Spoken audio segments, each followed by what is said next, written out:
Hello and welcome to another episode of Tribunal of the Grid, where we talk about all things Power Rangers, including the actors that play them. My name is Brandon. I am Lena. And I'm Will. Whoa, okay. Not this Lena. Oh my gosh. But today, Mortal we are Kombat. going to be talking about Mortal Kombat. And also we will be talking about a little piece of news that came across the Ranger, I guess, the Ranger web or whatever. We're gonna talk about this for a little bit. But first, before we begin, I just want to remind everybody we are on Apple Podcasts.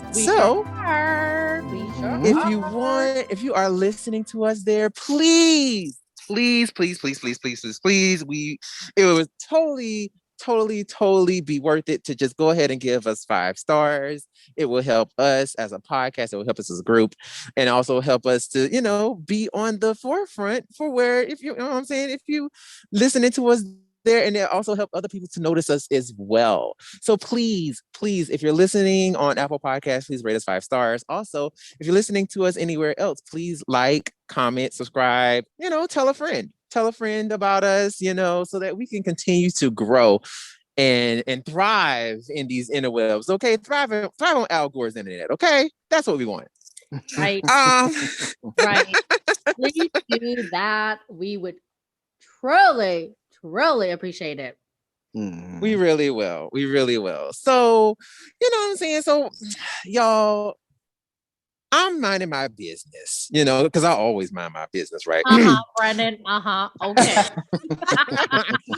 Okay. I'm always minding my business, honey. Chance did a little piece of interview. Now, Chance, we're talking about Chance Perez. We're not talking about Chance, who's going to be the Yellow Ranger. Chance Perez, our Black Ranger, did a little piece of interview with iHeartRadio. He sure did. And he said some things that had the girls gooped and gagged. You know what I'm saying? Had everybody looking kind of crazy. And I was like, when I first heard this information, now mind you, I heard it, and then Will sent it to me literally 2 seconds later, and was like, "Did you see this?" And I'm like, "Oh, child, yeah, I just saw it." So, child, Chance told the people talking about Power Rangers is moving to Netflix for season 2. Thoughts automatically. I'm not even gonna just even what do you think? Okay. So first off, if this is true, I have one of 2 or maybe 2 questions. I don't know. If this is true, will they be releasing all the episodes in one shot, or are they going to do a weekly situation, like every Saturday or whatever, you get a new episode?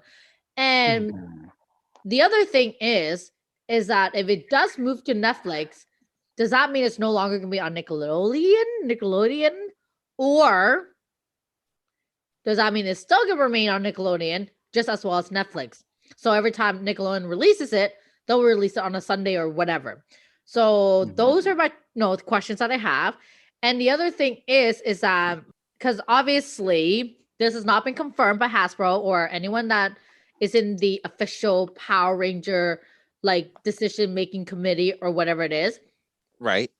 Did he just spill a whole shit of tea and we all just went, what? Right. Will, what you got? What you think? So this reminds me of when we found out that Power Rangers was being, they were extended through their deal with Nickelodeon through 2021. So that could this could be legitimate what he said, and it's making me think of the changes that we're about to see. This could be the first hint of it. The idea of it being on Netflix is pretty cool, because it's different. Obviously the season will still be like what we've gotten in season 1 so far, but just having a different platform for it to be aired on, I guess it's kind of cool. Like, even though it's not really going to change the show right now, it's just kind of cool that they do that. I would think that to answer what Lena said, I think that it would solely be on Netflix because the deal with Nickelodeon is supposed to be over this year. To that, yes, I definitely agree. I definitely feel like if it were to go to Netflix, it would definitely just be on Netflix and that's it. I do kind of feel like if they wanted to keep, because here's one thing about streaming services, right? We all know that with streaming services, a lot of times, especially if it's Netflix, they all just go ahead and try to air everything all at once. Mm-hmm. Except for shows like, I don't know whether you heard the show Lupin, but Lupin is... Yes, I heard of Lupin. Yes, it is so fucking good. I'm sorry, I'm very excited. Good. It is so good, and so good. And the lead is fine, right? And my question is, where the heck is season 2 or part 2, whatever they want to call it? I do not care. Girl. Give it to me now. Bring it. Give today. It to me now. Like now. And he's fine. He is fine. Oh, I'm sorry. But anyway. Yeah. So they could easily pull one of those and kind of pull like a Lupin and just kind of give us, like half of the series and then, premiere the other half like at a later date. Kind of like how they're doing with that show, right? So they could kind of like do that kind of thing and then, kind of half it up, kind of give us some halvesies situations. Now, Here's my thing. Here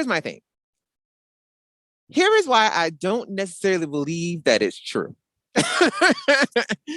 I think he probably misspoke. And the reason why I say that is because I personally, now listen, I could be wrong. I could be wrong, and I hope I'm wrong. But I feel like he misspoke because I think should they try to, I guess, kind of like relocate the show to like a streaming platform. Here's the thing: streaming is kind of weird because when you have that weekly like jush going on, you kind of have that thing of like, ooh, build up, ooh, especially if you're telling like a story, like a serialized story. You kind of have this build up of like, ooh, what's going to happen next? Ooh, oh my God, what's going to happen? And kind of like how they did with WandaVision, Captain America Winter Soldier, things like that. You kind of have that buildup of like, ooh, this is good. Ooh, what's going to happen next episode? Now, if it's a season like Megaforce, you don't really give a shit because it's like, okay, whatever. Like, I mean, just go ahead and give us the whole thing and get it over with because the show is terrible. But when you think about like as good as Dino Fury has been, you kind of want to slow burn it a little bit. You kind of want to slow cook it. You know what I'm saying? You don't want to just throw all the episodes out at once because if you do, you're going to end up like people are going to end up missing things. It's not going to have that slow simmer. It's not going to have that like, ooh, this is good. Yeah. You're not going to have that feeling. So that's why I'm like, I don't know if putting it on a streaming platform unless they kind of slow burn it and kind of give us episode like weekly. Like unless they do that, I don't think it's a smart move. Now, if they do decide to go ahead, now what I'm thinking is I think that he accidentally misspoke. And what he probably meant was season 1 is going to air on Nickelodeon and then season 2 is going to air and then season 1 is going to be on Netflix. You know what I'm saying? Like season 1 will go to Netflix or something like that. But I don't necessarily believe that season 2 in its entirety is just going to go straight to Netflix. I don't know. So it makes me wonder. I mean, like you're absolutely right with that in terms of like, what season is going to be on and what have you. But then it makes me wonder if he misspoke. I'm surprised he hasn't released a retraction or apology or anything. So that makes me wonder, did he actually misspoke? Or are we just speculating that he misspoke? I'm pretty sure at this point, everyone would have called him out on it if he misspoke. Just a thought. Mm-hmm. Well, not necessarily, because we've had situations where actors on the show have accidentally misspoke, and none of the people actually came out and were like, "Yo, this is wrong." Like nobody ever really did. Nobody ever checked them. You know what I'm saying? But then again, this is a brand new regime. We're not dealing with Saban brands. We're dealing with Hasbro, so things may be handled a little bit differently. I'm not necessarily sure if if it's that kind of situation now, just kind of like going forward with this, should they actually do go to Netflix, what would you prefer? Would you just prefer them just do half the season first? Or would you just kind of prefer them do kind of like a weekly thing, kind of like with WandaVision, where it airs every week kind of situation? Because I don't really know of seasons on Netflix that do that. Like most of the time, Netflix just like air everything all at once. No, You know what I'm not saying? So true. that's why I'm like, There's actually quite a bit of stuff. Again, I'm not sure how it looks like on the American side, but on the Canadian side, I actually have quite a bit of stuff that airs weekly. Like, for example, there's a show called The Circle. I'm not sure if you guys heard of The Circle USA. So The Circle's been airing weekly as well. I have a bunch of Korean drama shows that have been airing weekly as well. Again, obviously that's Korean drama, not English speaking.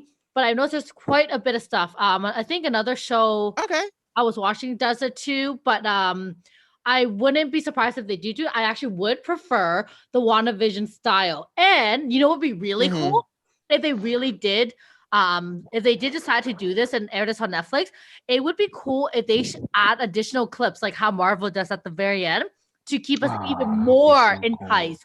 Oh, that would be so fun. And it doesn't necessarily have to be clips like of the Rangers, but it could be clips of like what the evil villain is doing, what their plans are, or maybe even like a really like stupid, like, but yet very serious shit of what Jay Board and Jane will get up to. So maybe they stumble across something that they shouldn't have. And now it just opened up a whole big loophole and they decided that they want to tell the Power Rangers because they messed up. Maybe that could be a situation too, but just a thought. But in terms of answering your question, I would prefer a weekly, slow burning, WandaVision, Captain America, Winter Soldier style. And that's right. I said Captain America, not Falcon. You heard it right. I would think it's 20 episodes. So if they did a one episode a week thing, that'd be like 20 weeks worth. So you think that they would do that, or maybe they would drop a certain portion at some point and maybe drop another portion later. Maybe do a couple of episodes one week, a couple of episodes the next week. Like I wonder how that will work. Yeah, because I mean, it like one season is 20 episodes. Well, depending on if they have specials and stuff like that. So I mean, it could be between 20 to 22 episodes. So my thing is like you said, would it be kind of like a weekly thing, or would it be like a double up or something, or would it be like we drop 10 episodes in a certain amount of time, and then like wait 4 more months, and then we're gonna drop the other 10, that kind of thing. Like because like here's the thing, it's like, and I really do not want it to be that long. I pray to God that it's not that long. Right. But it's one of those situations where it's like, this is going to be, if they do decide to bring it to Netflix, this is a whole new arena. This is something brand new, because see, we know what to expect with Nickelodeon. We know what to expect. You know what I'm saying? Even though some people still don't get that Nickelodeon always has their little summer thing or whatever, and we don't come back until the fall. Like, I'm like, I don't know why people still don't understand that. It's been years. It's been over 10 years by now. Like, get it. Really? Like, I don't understand why y'all don't understand this. But what it is, Brennan, is hashtag fake Power Ranger fans. Okay, just saying. I'm not gonna say they're fake, but I will say that it's more so like they're listening to other people who are just as excited as they are, and they're putting out their own wishes and making it sound like it's fact. Where it's like, oh yeah, I wish this would happen. You know what I'm saying? And it's like, oh yeah, I trust this person's word. Is it true? And it's like, no, it's not true. This is what they want.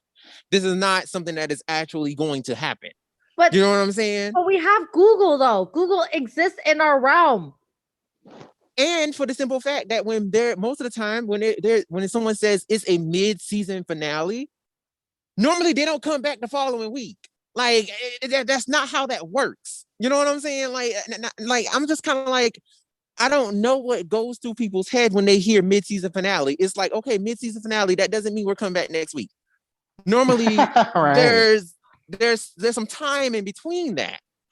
So it's like, what are y'all talking about? But okay, so that's why I'm just kind of like, I'm hoping that if they do decide to do that with season 2, I'm hoping that they don't, let it be that much time in between, but do, you know what I'm saying? Like, do kind of like you said, Lena, air it, every week. But also, what I feel like they should do is do at least like 10 episodes. Half it up, do 10 episodes, and then wait, a little bit of time in between, and then air the rest of the 10. And then, give us whatever specials that we're gonna get, Christmas special, I don't know, Christmas or Thanksgiving or Halloween, whatever kind of special they want to give us, Hanukkah, Kwanzaa, whatever. What they need to do is they need to do another season to remember, but they ain't gonna do that. But anyway, because I would love to hear Izzy go, who made you holiday monitor? Okay, I would love it. I would love it, honey. I would love it. Or shoot, bring back Nakia. I mean, so she can give it to us. I mean, I know. I know. It hurts. It hurts me too. But she's the only one who has not come back yet. But anyway, who has not been invited back, shall I say. But that's what I'm saying. I'm just like, just do something like that. And I think that'll be better. But I'm not completely sold yet. I don't know if it's the truth or not. That's why I'm like, I don't want to just jump into it and be like, oh yes, this is something to expect. I don't want to do that quite yet. I don't want to. I don't want to get my hopes up. I feel like we'll probably get some sort of an answer like sooner rather than later. Oh yeah, for sure. Yeah. Because like whether it's an official news, or maybe they will have Chance, recant what he said. But I think soon enough we're going to find out. Yeah. I mean, and the thing is also too, for those of us who normally go to different countries, the other countries, like Australia and your France and all of them, they will be getting Dino Fury very soon, and they normally get the whole season. So, however people watch those episodes, that time is coming anyway, before we even get it in the States. So, that's one thing too. And also, if it does go to Netflix, that may even save us from having that issue. You know what I'm saying? Because if it goes to Netflix, then everybody gets it all at the same time. It won't be a situation where we have this, where it's like, oh, somebody, Australia gets it, in the middle of the year, you know what I'm saying, and ends the whole thing. And then by the time we get it here in the States, then all of a sudden everybody has already seen it by then. You know what I'm saying? So hopefully introducing it to Netflix will eliminate that problem. You know what I'm saying? So that might actually be a better move in a sense. So I don't know. I mean, it may come to Netflix. It may not come to Netflix.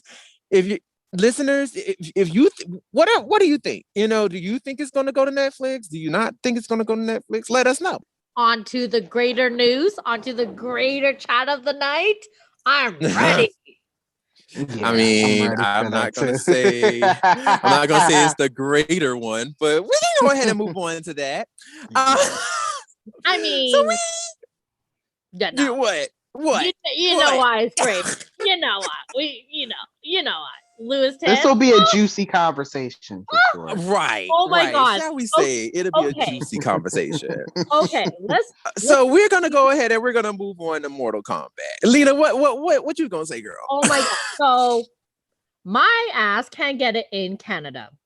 And I just want to say they want to charge me or anybody else in Canada $25 rental fee to watch this movie. After seeing this movie, was it worth it? I will say this. It is not worth more than $5 for a rental fee. So I am really glad that in the end, we were smart enough to be, let's do screen sharing. So Will and I actually watched the movie together last night. So the night before we record this. So we're recording this today, Sunday night, and Will and I watched it Saturday night. And you know what? I will say this too. As an experience of us watching the movie together, we almost fell asleep. Oh. Yeah. Oh, wow. Yeah. So I will say that. So like I want to get you all thoughts before we get into the detailing, like into like the chat of it. Overall, what do you think, Brandon? Because I mean, Will and I, like, we're on the same page. We almost fell asleep. It wasn't. Well, real quick. When I saw it, I had seen it a week prior, I believe, and I did fall asleep. There you go. There you go. And the reason why Will couldn't fall asleep was because we were screen sharing, and he was the screen sharer, and I couldn't go back and rewatch it, so I couldn't actually fall asleep. That would be bad. Oh my God. Listen, that is terrible. Your thoughts, Brennan. Your thoughts. First of all, I watched the movie the weekend it came out.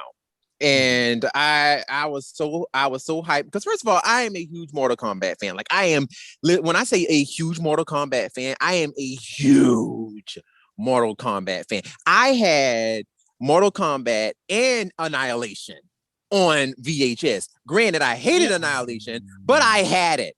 And I used to pop it in and I would laugh. And I would laugh at the atrocity that was Mortal Kombat Annihilation. However, this right here, I was like, you know what? It's going to be good. They talking about giving us blood, guts, and ass. You know what I'm saying? Like, I'm here for it. They weren't kidding. They gave us the glory. They gave us all the gore. You know, it was all of it. You know? I actually feel like it could have been more gore in there. I honestly. agree. Well, I agree, but but hold on. Let's just get a real, like, Brendan's thought, and we'll get into it. Brendan, okay. We'll get into it. Like, I promise. Right. So no, because I'm like, okay, so I'm like, okay, so we got some gore, you know what I'm saying? I'm like, okay, cool. But the overall story, I was like, this is a chop. I was like, this is what I've been waiting for 20 years. 20 years. There's so many fans around the world been waiting for this for decades, and this is what they give us.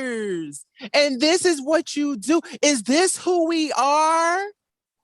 Like, I mean, luckily, is this what we represent? Luckily, I only waited 2 years. Well, I mean, when I found out that Louis Tan was part of the project, I was like, yes, I'm down for this project. Oh my God, I'm a fake fan. Okay, I'm the fake fan. Hashtag fake fan Mortal Kombat. But girl, was he worth it? Was he worth the 2 years? Let's get into it. Let's get into it. Was he worth it? Okay. First off, for those of you listening who has not seen it, this is a spoiler alert. So this is a warning. Pause, go watch the movie, and then come back and listen to this episode. So if you continue without doing so, you've been warned. Just saying. Now. Period. Right? Now, to get into it, I want to say the overall storyline, from what I understand, is that obviously all these champions have been marked. Now, in this storyline, they've been marked in the sense that they were destined, and if they weren't destined, if they kill a destinated one, they would have the mark of the dragon, in which they have to be fighting each other to be the best of the best, right? So in these little tournaments. So they introduced a original character named Cole Young, who is played by Louis Tan. Mm-hmm. And first off, the way they introduced Louis Tan as character, I personally did not like that. I did not like the fact that, okay, this has nothing to do with me being like, oh, I think he's hot and I want him to be mine. Nothing like that. Nothing like that. I mean, so serious. Nothing like that.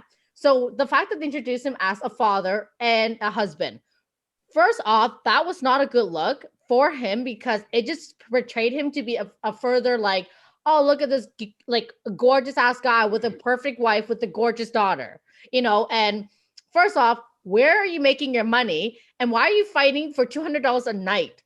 Like, why do you all be looking like you're rich, but yet you're fighting for $200 a night? That sounds desperate to me. And Desperate. I'm like, y'all should have been desolate. I'm sitting here like, you should have been looking crazy. Right? I mean, you should have been looking almost borderline homeless. Like, all y'all should have been looking crazy. Thank you. Right? Thank you. All of y'all. His wife.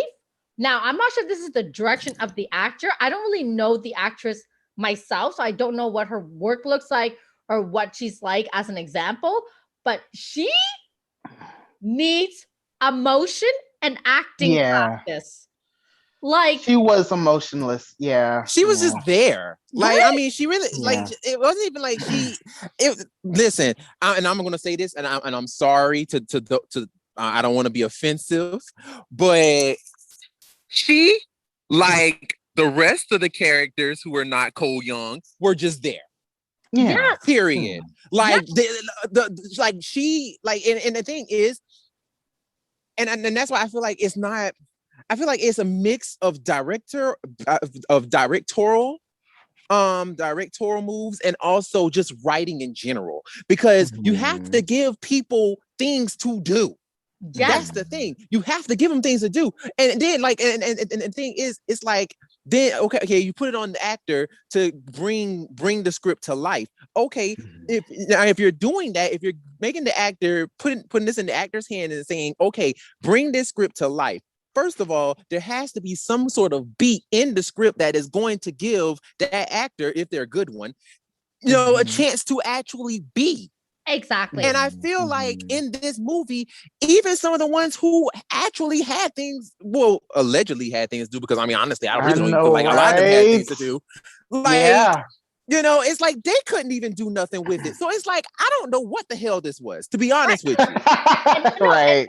So this is what I believe. I believe his story would have been single father, struggling, and the wife would have been a chop. Like, she did not need to be there. So it would have been a more empathy, like, not empathy. It would have been more likable character for Cole Young even further. Cause like, I didn't dislike his character, but I feel like for him to be a single father, and that's why he's fighting for $200 a night to put food on the table and provide a roof over, their head for him and his daughter, that would have been like the perfect chef's kiss storyline.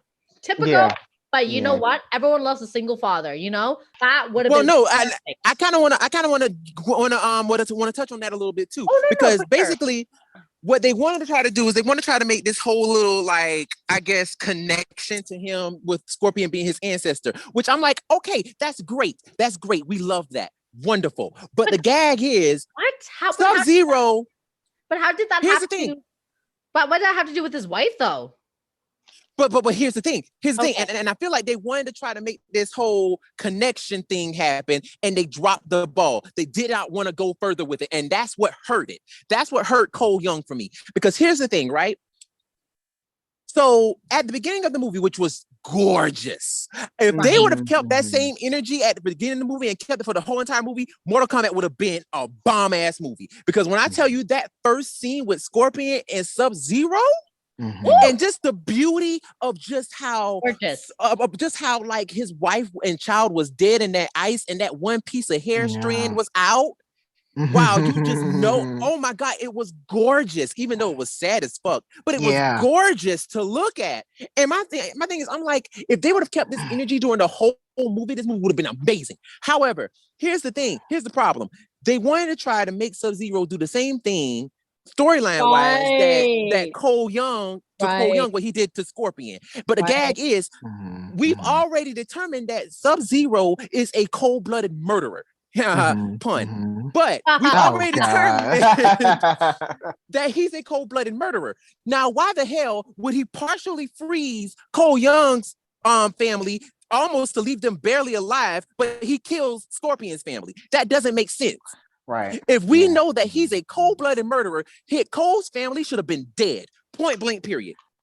They should have been dead. And storyline wise, that would have made the whole thing perfect, to where it would have given Cole more of like a judge to go, know what? Nah, I definitely got to compete in this tournament, because now I got to whoop Shang Tsung's ass for killing my family. That would have made it better. To piggyback off of that real quick, go ahead, honey. Yeah, if the wife wasn't there, and it was just Cole and his The daughter. How freaking scary would it have been if Sub-Zero was coming after his daughter, like just coming after a little girl, after we already saw him murder a child in the beginning of the movie? Right. Exactly. Man. See, the wife not necessary. Not necessary. She's not necessary. Yeah, because like granted, he's going after the family line. He didn't have to kill the wife to do that. Like, it would have just been Cole and his daughter. Yeah. Exactly. And that's my thing. It's like, I just don't believe that Sub-Zero would have left that child and the mother alive. I don't believe that. Yeah. You can't pay me to believe that a cold-blooded murderer is going to literally leave the person that he's trying to kill family alive. Yeah, no. Right. And are you serious? I don't believe that. I don't believe that either. And that's what did it for me. Now, here's what I don't get. We have already established that Cole Young is obviously the main character, and we understand. Right. We got to a point where we understand why he's so important. He's obviously bears the mark. Now, fast forward, literally 45 minutes into the film, we finally get introduced to the one and only Ludi Lin. Yes. Liu Kang. Who is historically the star and the chief protagonist from Mortal Kombat, but not this time. Not this time. Right? So when he got introduced, what were y'all thoughts? Like, what were y'all thoughts? First, like for me, I was like, why did it take a whole ass 45 minutes for this man to be introduced?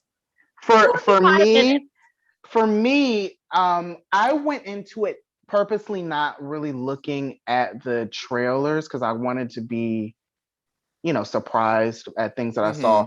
When I saw it, so like 40-something minutes in, we're following this character named Cole Young.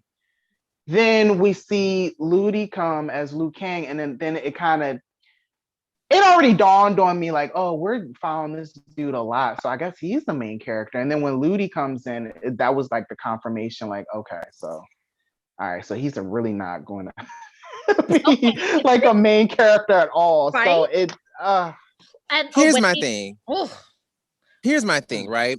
So I know I heard a lot of people like dogging Ludi Lin's character, his portrayal of Liu Kang. Yeah. Now, here's my thing. Granted, he did not get shit to do, and I'm with y'all. I'm with y'all on that, right? I'm with you. I'm with you 100%. However, just his presence and that like almost kind of like announcer feel that he had, he was just so showy, and just so over the top, and I loved it. I loved every single moment of it. I loved it. I'm so sorry. I loved it. That is an interesting take, because something that I realized when I watched it again is how 90s this movie was. Yes. And then and not in the good way though. No, not in a good way. Exactly. Yeah, because like when it came to the way that the story was going, it reminded me of, a sci-fi action, sort of movie that we would get in the 90s where the story is all over the place. Then with the way that Ludi portrayed Liu Kang, like you said, he was doing some overacting. I don't know if that was the way that he decided to portray him, or if he was directed to do it that way.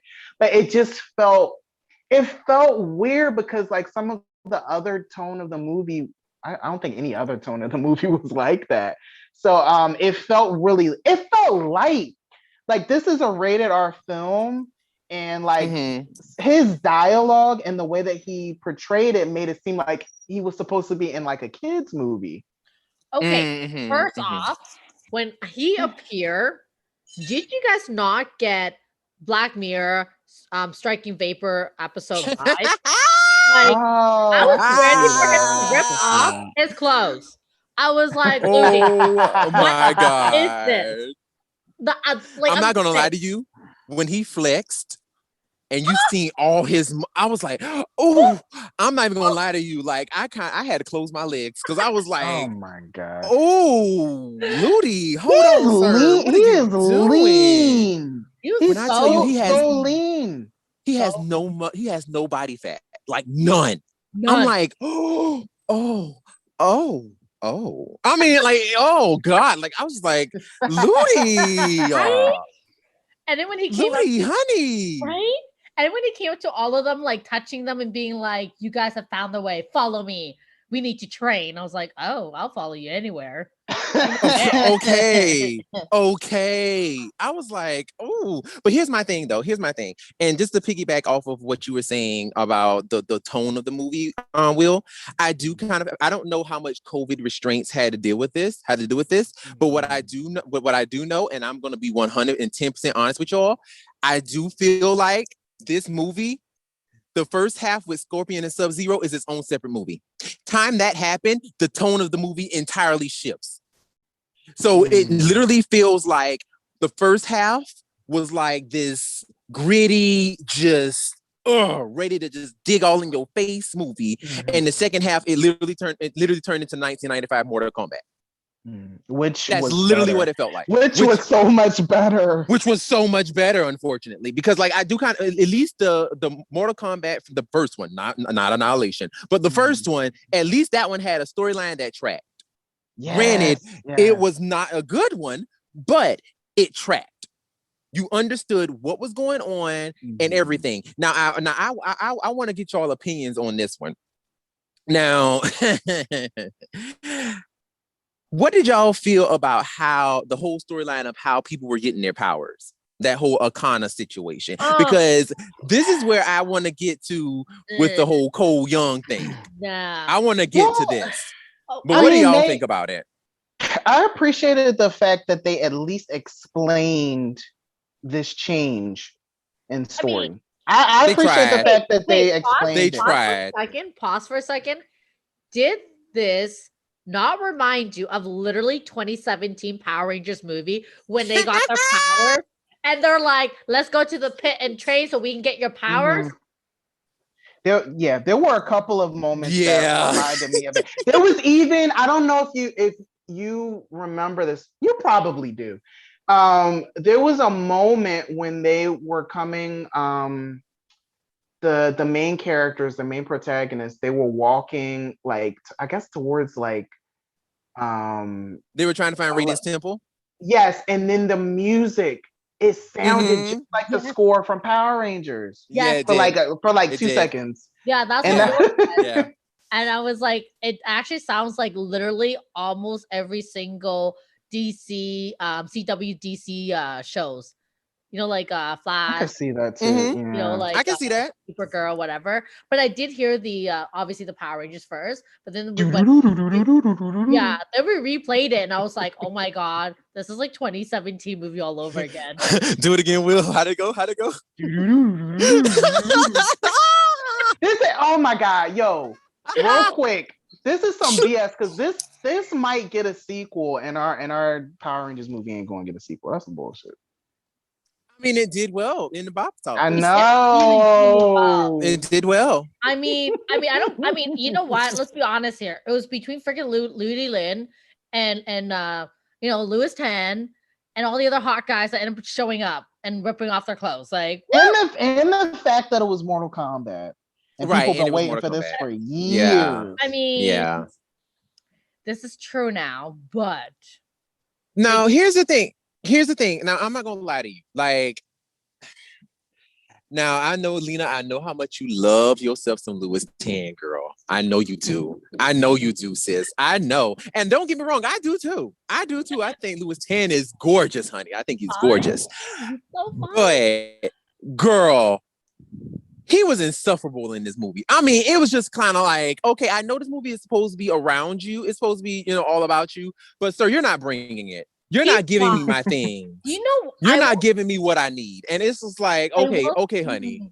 I definitely feel like it is the direction of the director in this point, because I've seen his other stuff and I was pretty disappointed too. I was like, this is not. Remember that short film that we did with him and Peter? Like, he was great in that. He was fantastic. He was actually pretty good. Yes. And it's like, what is this? Right. And that's what I was saying. And for those of you who watch Wu Assassin, you guys would know he's fantastic in that too. And by the way, they're also getting a movie now. So Wu Assassin, the movie is coming. There's no season 2, just an FYI, but the movie's coming. But anywho, yes. So I've seen his other stuff, and I'm like, I know this boy can act. I know this boy can obviously do his own stunts, and he can act. But this whole movie, I remember telling Will like last night, being like, yo, his character, no offense, as much as I really like myself some Louis Tan, he was not needed. He was not needed. He was not needed. He wasn't I'm sorry. needed. I'm like, my thing is, and don't get me wrong. Don't get me wrong. I completely understand the idea of wanting to tell a story and not having it, tell it from the eyes of a different character, from someone who's not in the realm of Mortal Kombat. I totally get all of that, right? I get it. And sometimes if you do it correctly, it can be perfect. It can be amazing. But here's the thing. You have to, when you're creating this character, because here's the thing. Mortal Kombat has a huge lineage of just information, characters, like just so much depth in it. Like, I mean, there's just so much there. And it's like, if you're going to really just really try to create this brand new character that's going to be the one who's going to be introducing us to your Sonya, your Jax, Melina, Shang Tsung. If you're going to have this one person who's going to be the mediator, the one who's going to show us all these wonderful characters, then I'm sorry, they need to be larger than life, and they need to be just as good as those characters that we already have. They need to be just as entertaining. Facts. And unfortunately, I'm sorry, Cole Young was none of the sort. No, he was none of it. He was like, he was just as bland as he want to be. And it's like, I understand if he's meant to be that way, and then all of a sudden given this, like I said, murder his family and give him this reason to want to fight. Yes, that's a character I want to see. Exactly. That's a character I want to see. But not, his family ends up getting saved at the very end and everybody's happy, and now we're walking our way and we're gonna go find Johnny Cage, who is like one of the worst characters in the damn MK world. I'm like, who gives a shit about Johnny? I'm sorry, go ahead, Lena. No, it's okay. You know what's funny? I was even saying this to Will last night. I was truly like disappointed by the last fight. I thought it was gonna be way bigger. And I thought, me too. Remember the way they're like, oh, all of us need to fight him as a team. So right, I thought it was supposed to be like, oh my god, he's so strong, like he's so like all of these things. Even the Scorpion need him. He's gonna need his help too. Like everyone needs all hands on deck, kind of a situation. But you cannot tell me that Cole Young put up a great fight with this guy who just barely got his powers, by the way. Barely. Why does he be out here looking like Aquaman? Okay, like it's a no. It's a no for me. I'm sorry. It is a no. But in the end, I thought the fight scene would be so much bigger, but it really was not. And that's no. But yeah. But at some point, we need to talk about Ludi Lin, though. Yeah. Oh no, like definitely for sure. But like I will say this though, just a little piece on this costume situation. Now I know y'all gonna don't hate me for saying this, but I'm sorry. Did y'all get Black Panther vibes from his costume, where you can hit it and then he'll just absorb the force and then redirect it right back at you? Okay. I'm like, now if y'all just want to copy Black Panther, just say that. I mean, you know what I'm saying? What y'all doing? They've been copying all the Marvel. Remember that forearm dude? He'd be looking like the Hulk on steroids with a man bun. Goro really did look like the Hulk. I never noticed that before. No, you noticed it last night when I pointed out. Like you're like, oh my god, he looks like the Hulk with a man bun with 4 arms. Like I'm like, what the heck is this? What the heck is this? If y'all want to be copying Marvel, like and DC, great, just go for it. Just admit it. But don't be having these characters be looking like everybody else. And on top of all of that, have this whole 90s vibe and having this whole Power Rangers vibe going on. Like, pick your theme and stick with it. Amen to that. Like, amen. Like, just terrible, Your Honor. Just terrible. And Ludi's character, okay. So I want to start by saying this real quick, okay? So when he first gets introduced and he comes into like, the underground or whatever, and his quote unquote cousin popped up, played by Max. What's his name again, Will? The guy with the Max Wayne. What? Max Wayne. Cow Lung. Cow. What is his name? Kung Lao. Kung Lao. Whoops. Yes. So Cow when he- Cow Lao. I messed that Who's up. that?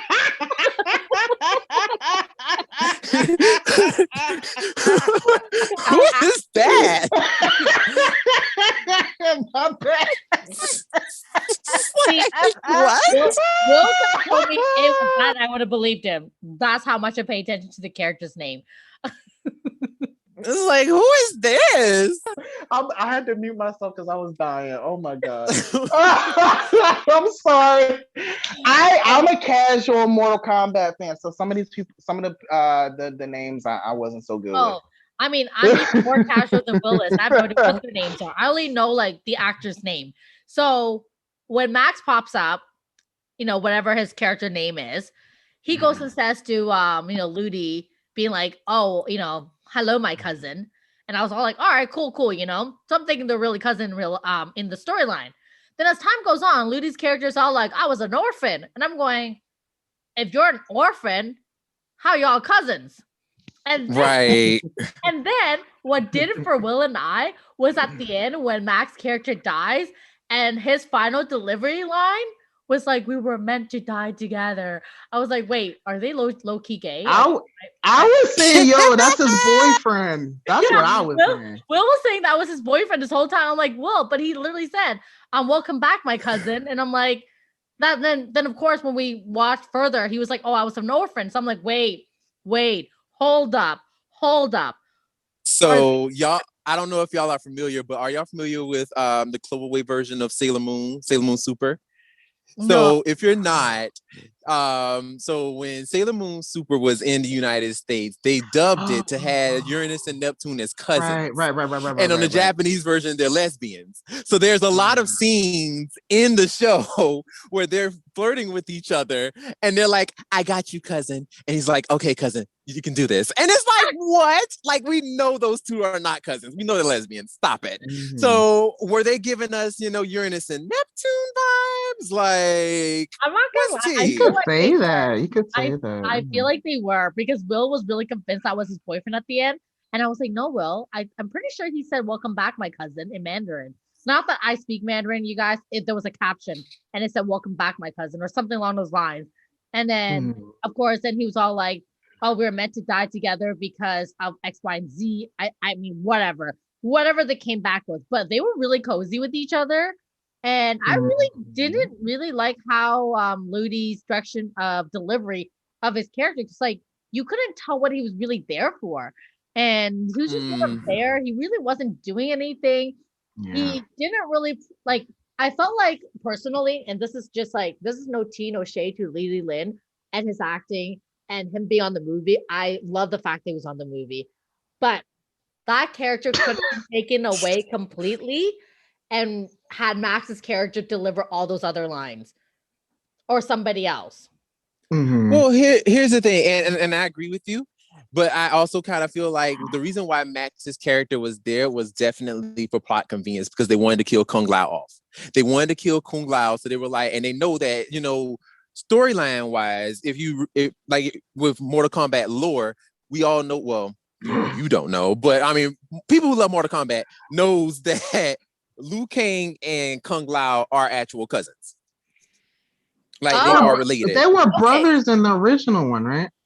Well, they never really. I don't know if they said his actual name on in the original one. I don't think they said his name. What's his name? Shang Tsung. Shang Tsung said his name. He when he killed him in the very beginning. That same guy later on, they said that they were brothers, like at the very end. Yeah, but they never said his name. That's what I'm saying. Like, I don't think they ever said his name. Oh shoot, that might not have been. Oh, okay. Yeah, that might not have been Kung Lao, because I don't think Kung Lao was ever in the original Mortal Kombat movies. Okay. But in the lore, yeah, they are supposed to be cousins in the lore. Okay, cool. So it could have been that. But he does die. Okay. Like Kung Lao does not make it out. He does die. So then Ludi's character, he said the character, he was saying that he was an orphan. Now, was that part of the original storyline, or is that like something that they decided to make up to add to this? Now that I don't remember. I don't remember if he was actually an orphan. In the original, go ahead. In the original one, they didn't give much backstory to him, honestly. They just mentioned well, at least in the 95 film, they showed that he had a brother, and I can't remember if they mentioned if their parents were killed, but it was a bit, it definitely was different than what we got here. Okay, because remember this is a reboot. Right. Yeah, because all we know from the original movie is Shang Tsung stamping on his brother back, and he's yelling "No!" and he's like, "Your soul is mine." And then, that's when you see the old skull face, and then his brother died. So, I mean, that's all we really know of Liu Kang's backstory. Oh, yeah, and he lived with a bunch of monks. And that was really about it. That's all we knew. Oh, my God. He does look like a whole-ass monk. I'm not going to lie. Yeah, that's really all we knew about Liu Kang. Okay, yeah, that's where it confused me, because I know, like, obviously when they greet each other, they call each other cousins. And then, then he was going on with the whole story about how he was an orphan. And then, of course, when he died, the way he delivered the last line, I was like, was that your lover? I'm confused.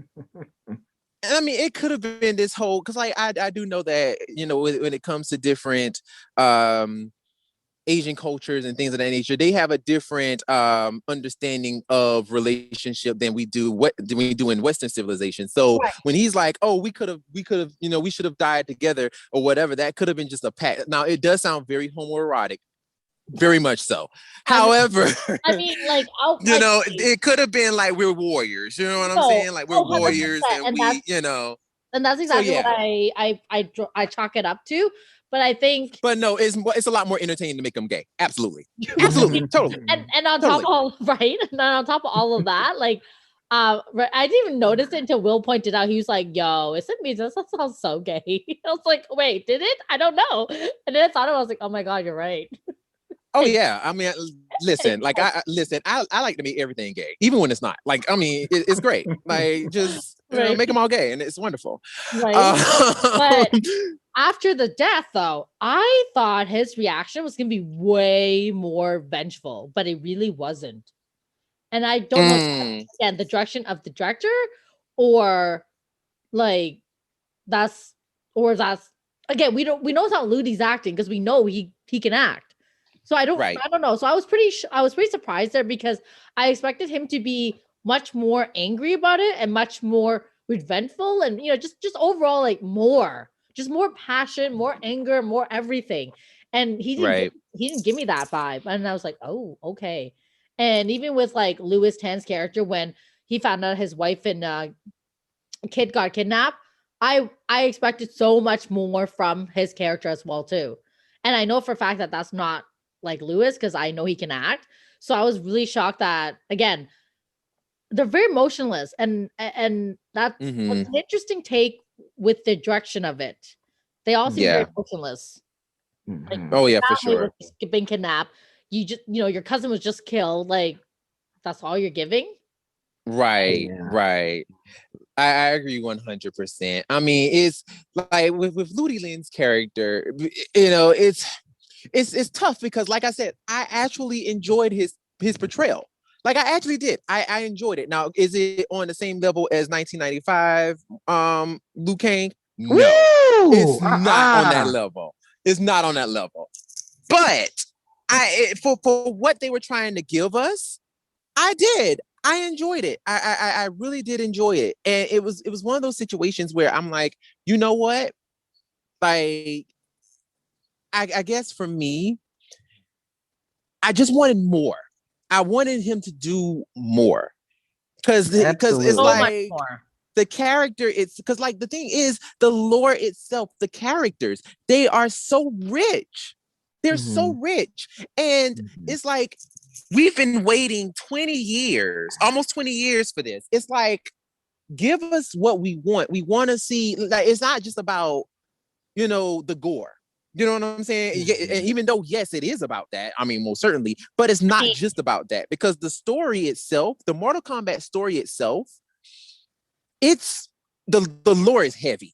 Like it's a whole story, like a whole big story. And each character has this insurmountable amount of just backstory and just amazing things. And it's like, with this movie, it was like they barely even scratched the corner of it. It was like you got this big thing of macaroni and cheese, and all they did was just dig a corner and serve it to you and say, "Here you go." You know what I'm saying? It's like, this is disrespectful. How can I get pulled off of this? Yeah, that's exactly what they did. You know, so that's what hurts me the most about Ludi Lenz's portrayal of Liu Kang, because I feel like first of all, he should not have been introduced 45 minutes in, because that's fucked up. But Right. you know, but especially with him being such a popular, huge character, you know, and normally the actual lore of Mortal Kombat is about him. He's like the star. So I would have assumed instantly that if it wasn't going to be about Sub-Zero or Scorpion, it should have been about Liu Kang. So that's automatic right there. The fact that we really didn't get nothing from him kind of hurts. So let's just go ahead and just do the ratings, so that we can go ahead and get to the bottom of it. Okay, so rating number 1, in terms of the storyline for this character, did you think his part was necessary for the storytelling? So from 1 to 5. I would say no, because he didn't do anything. Right? And what would you rate it? What would you rate it? God, what's the scale again? 1 to 5. 1 to 5. 1 to 5. A 2. A 2? Wow. Okay. I feel like that's actually kind of generous, because old boy didn't do nothing. That's what I'm surprised. It's generous. Yeah, I have to go. Yeah, I have to go with Will. I would say 2 too. To be honest, I would say 2 too. Unfortunately, I would say 1, because it was definitely no. I really one of us had balls. At least one of us had balls to just be real. No, I'll give it a 1, because that's the lowest we can go, and also because based on what you guys are telling me, I would have much rather have him have his own series, or not series, so his own little intro, you know, and have his own little backstory. Like this was like, no. 45 minutes into the show or the movie, sorry, I don't know why I keep calling it a show. 45 minutes into the movie and introducing him it's a no for me. I'm sorry. To be honest, it should have been a show. To be honest with you, it should have been a show. It should have been a show. So much travel. It should have been an actual show. I agree. It should have been a show. I agree, 100. Number 2, in terms of acting skills of Ludi Lin or the direction of the director, what from 1 to 5, what would you rate this particular situation? I would. I'm gonna differ from y'all, unfortunately, because I know y'all was not seeing it for him. But I'm sorry, I'm gonna have to give him a 4. I gave him a 4. Oh. I liked him. I really did. When I tell you I liked Liu Kang, his extraness kept me. It kept my attention. I'm not even gonna lie to you. It kept my attention, because I was just waiting for him to do something extra. Because when he did that whole thing, he's like, "Come meet Raiden," and he extended his arm out like he's here, you know, whatever the line was. I'm like, I cackled, and maybe I shouldn't have laughed that hard, but I cackled. I was like, I love just how extra this guy is. I love it. Like, he reminds you of like your stereotypical Shaolin monk. Like, I loved it. I was like, it's given to me. It's given. So I was like, I'm sorry, I have to. That's why I was like, I wanted more, because I'm like, give us more, because I like this guy. I 100% agree with you, and that's part of the reason why I'm so upset that they didn't give him more. You know, for myself, I would have to go with also 4. Actually, I quite enjoy him overall, and I wish there was more. I wish he had much more of a backstory as to, you know, how did he become an orphan and how did he end up there? Because we know he ended up there at some point. And then, if that's the case, what is his relationship between him and Max's character? Like, how deep do they run? You know, and why? Right. And I get that obviously in some culture it is respectful to call each other cousins. And do they call each other cousins because they strongly feel like they are family, or is it just out of respect? So Right. Right. And also too, just to kind of piggyback off that a little bit, I do kind of feel like in a sense, it's like it's always good to, I understand that they all, like in movies and in TV shows, they kind of want to explain away things verbally, but in this situation I kind of feel like what they should have done is we should have gotten some sort of flashback or something. Like we should have been able to see something, because the way that this movie was going, it needed to have that, because overall it was very weak. Yes. And it made you kind of feel like you just don't even care in a sense. Agree. So yeah. Agree. Will? Oh, I'm not going to be as generous as you two, because I didn't like it. 2. That's real. Okay, that's real. It just did not fit with the tone of everything else. Okay. So it took me out of it. That's real. That's real. I can see that. Number 3, in terms of the wardrobe for this character from 1 to 5, did you think they aced it? Oh, 5. 5. Will? 5. I'll do a 4. I liked what he was wearing. The wig wasn't too bad. God, it was nothing like Shang Tsung's wig. That was awful. Wait a minute! Awful. Don't you dare! Because that high pony, we hated that pony, wig, honey. That high pony, he looked ridiculous. I loved it. It was extra, and I lived. I was like, "Give me this pony, honey.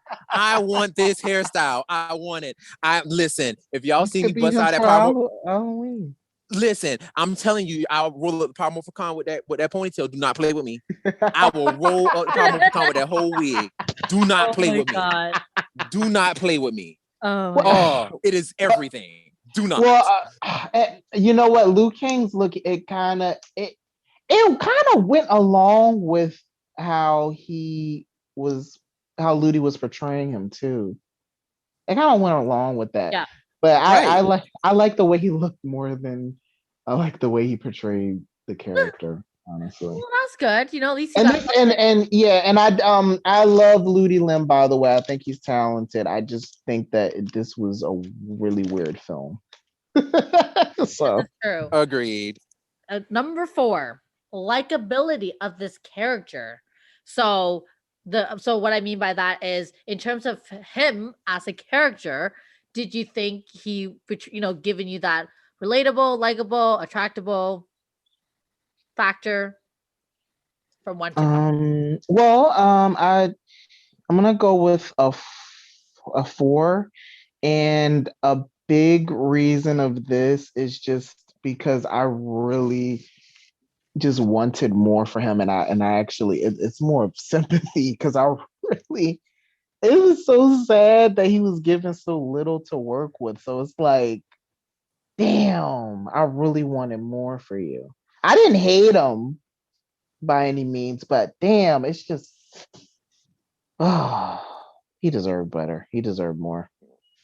I'm gonna have to go 3, but out of sympathy, because it's like I loved him.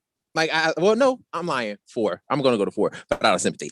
I loved him because like I just love the character and I love the way he portrayed it.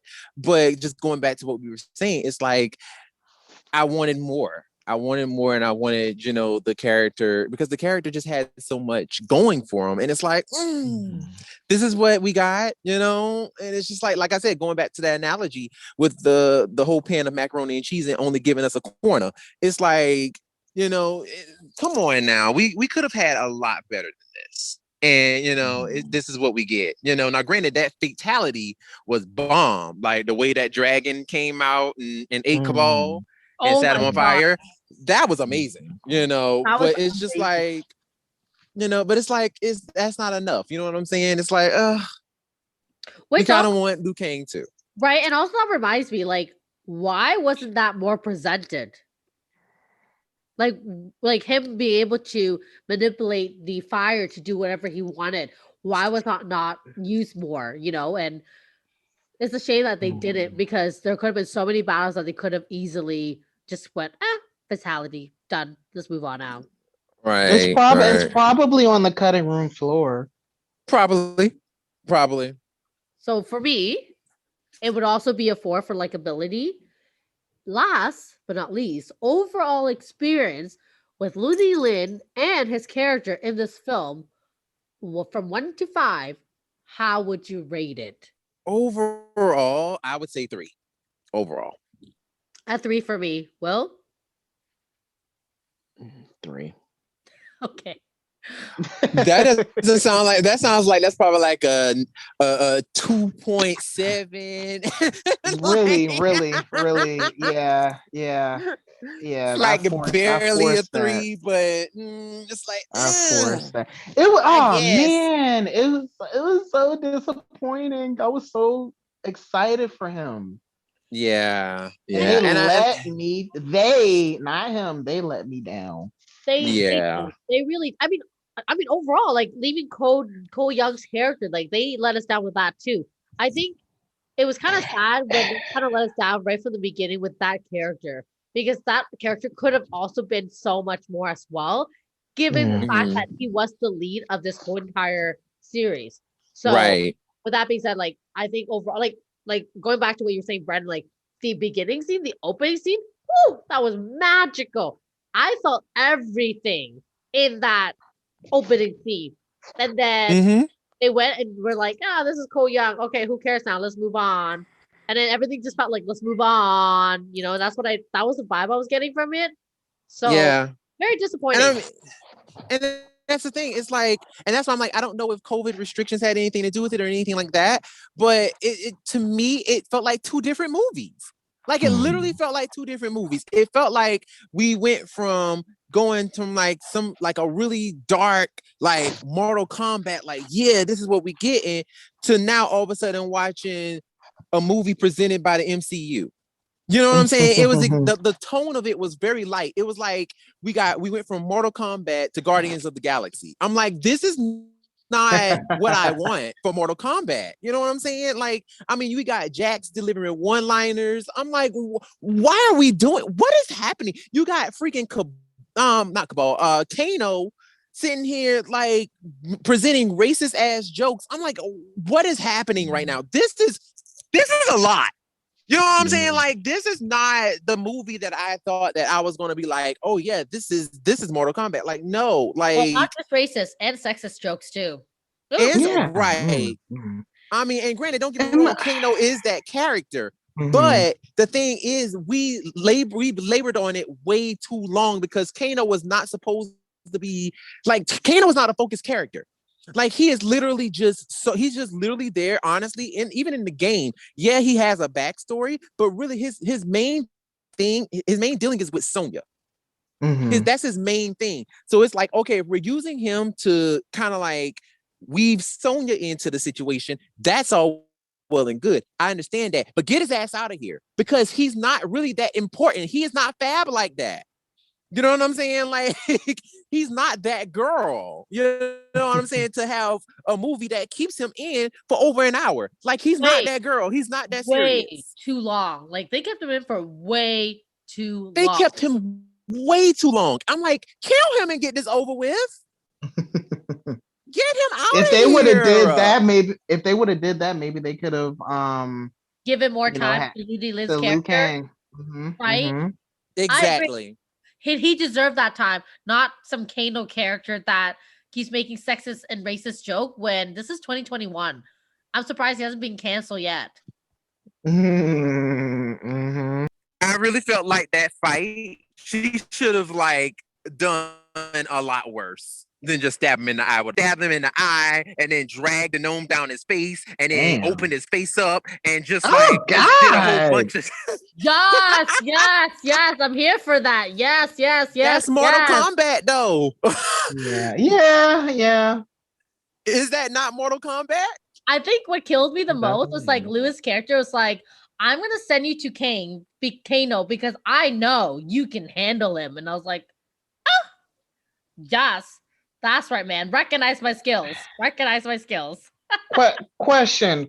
Do you guys think that Tan's character would have been better if he was Liu Kang? No. No. Nuh-uh. How dare you even consider that? I think Lewis Tan's character could have. Well, Lewis Tan. I feel like Lewis Tan could have been Sub-Zero. Like, well, he could be like Sub-Zero's brother. I could see him as Sub-Zero's brother. I could see him as actually. I could see him as Sub-Zero's brother if they were to cast because I know they're gonna bring Sub-Zero's brother into this. They totally are. They're totally gonna do that if they do a sequel. They are gonna bring him into it. I guess for me, I could have totally seen him as that. Now, granted, the guy who plays Sub-Zero, but that's not the point. Joe Taslim, I can't even say his last name. Joe is a fucking hottie. Taslim or whatever. Yes, I think that's how it goes. It is Taslim, yeah. I'm telling you, they're all fucking hottie. Like, Max is a hottie. Joe is a hottie. I follow them all, and I'm like, y'all. I'm like, oh. Like, where are these Asians when I was growing up? Where were these Asians when I wanted to date them Asian boys? Like, where are these guys? Girl, I'm with you on a second. Where are these Asians where I want to date them? Because I'm just like, where are you? You know what? I felt like they kind of maybe they knew what the story was hitting for already, and they hired a bunch of attractive people to kind of distract you from how bad the story was. I mean, don't do that. No. Will, first off, we could barely see Sub-Zero's face. No matter how we could see the other people's faces and bodies. Yeah. And I want their bodies in my bed. I mean, and granted, we did see Sub-Zero at the very beginning too. We did see Sub-Zero at the beginning. So we do know that he was fine already. We do know that. I mean, I know they've been fine for the last 2 years. Why I think I've been waiting for 2 years for this movie. Girl, they did allude to a sequel, and they did. It did. This film did well. So we may be getting a sequel. I just hope that it's better than this. I doubt that it will be, but I hope. Well, they're going to do the tournament for sure. Yes, we are going to do the tournament. Yes. So I mean, this was like kind of like a prequel, kind of like what Power Rangers supposed to be, kind of like the origin story or whatever, So I mean, we definitely are going to get the tournament this time. Oh yeah, it was very 2017 movie, like no. Oh, for sure. Not nearly as good because I still say Power Rangers was a better movie. But anyway. Well, yeah. Shit. It was a way better movie. Way better movie for a lower budget. Okay, and Ludi did way better in Power Rangers than he did in Mortal Kombat. No tea, no shade. But he did better in Power Rangers. But anyway, with that being said, my name is Brandon. I am Lena. And I'm and I will. Oh my God. And we will see you next time. Bye. Bye.